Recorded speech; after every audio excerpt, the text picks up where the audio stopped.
ইফতারিতে এরকম মজাদার একটা ডেজার্ট যদি আপনাদের সামনে থাকে তাহলে মন প্রাণ দিল সব কিছুই ভরিয়ে দেবে। তো আজকের এই মজাদার রেসিপিটা আপনাদের সাথে শেয়ার করব। তো তার জন্য প্রথমেই একটা প্যান নিয়ে নিয়েছি আর এখানে নিয়ে নিচ্ছি দুধ। আমি এখানে 1 লিটার পরিমাণে দুধ নিয়ে নিয়েছি, আপনারা কমিয়ে বা বাড়িয়ে নিতে পারেন। এখন দিয়ে দিচ্ছি প্রায় হাফ কাপের মতো কাস্টার্ড পাউডার, দিয়ে দিচ্ছি 1 চা চামচ আগার আগার পাউডার। খুব ভালোভাবে মিশিয়ে নিচ্ছি।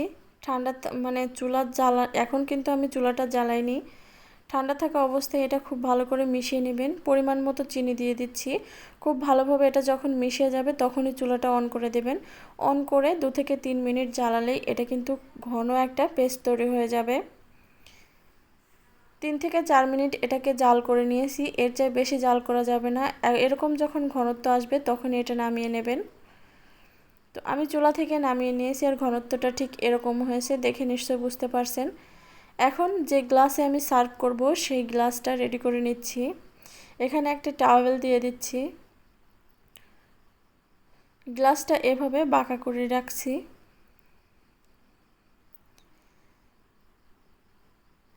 কাস্টার্ডের মিশ্রণটা এখন এভাবে একটা চামচের সাহায্যে ঢেলে দিচ্ছি। এটা দেখতে যেমন সুন্দর, খেতে মাশাআল্লাহ দারুণ। ইফতারিতে আপনারা একদিন ট্রাই করতে পারেন, আর কেমন লাগে সেটা অবশ্যই আমাকে কমেন্ট করে জানিয়ে দেবেন। তো 2টা গ্লাসে আমি সার্ভ করে দিচ্ছি। এটা কিন্তু ঠান্ডা হয়ে যাওয়ার সাথে সাথে জমে যাবে। তো আশেপাশে যতটুকু ভরেছিল আমি একটা টিস্যু পেপার দিয়ে মুছে নিচ্ছি।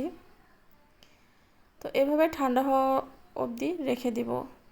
অন্য একটা বাটি নিয়ে নিয়েছি আর এর মধ্যে দিয়ে দিচ্ছি কলা। কলাটা আমি টুকরো টুকরো করে কেটে নিয়েছি। দিয়ে দিচ্ছি গাজর কুচি, আপেল কুচি,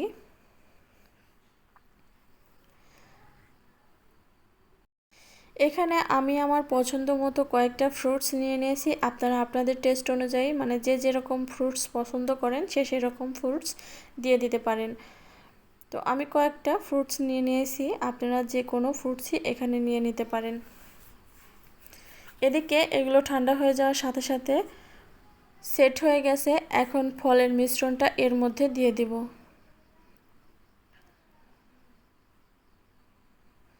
একে একে আমি সবগুলোতে এভাবে রেডি করে নিচ্ছি। এটা ইফতারিতে ঠান্ডা ঠান্ডা খেতে কিন্তু ভীষণ ভালো লাগে। আপনারা বাসায় অবশ্যই একদিন ট্রাই করে দেখবেন, বাচ্চারা তো ভীষণ পছন্দ করবে। এভাবে আমি সার্ভ করেছি, আপনাদেরকে একটা কেটে দেখিয়ে দিচ্ছি এটা কতটা পারফেক্ট হয়েছে আর কতটা লোভনীয় লাগছে দেখুন। আশা করছি ভালো লেগেছে। তো আজকের মতো এখানেই বিদায় নিচ্ছি। সবাই ভালো থাকবেন। আল্লাহ হাফেজ।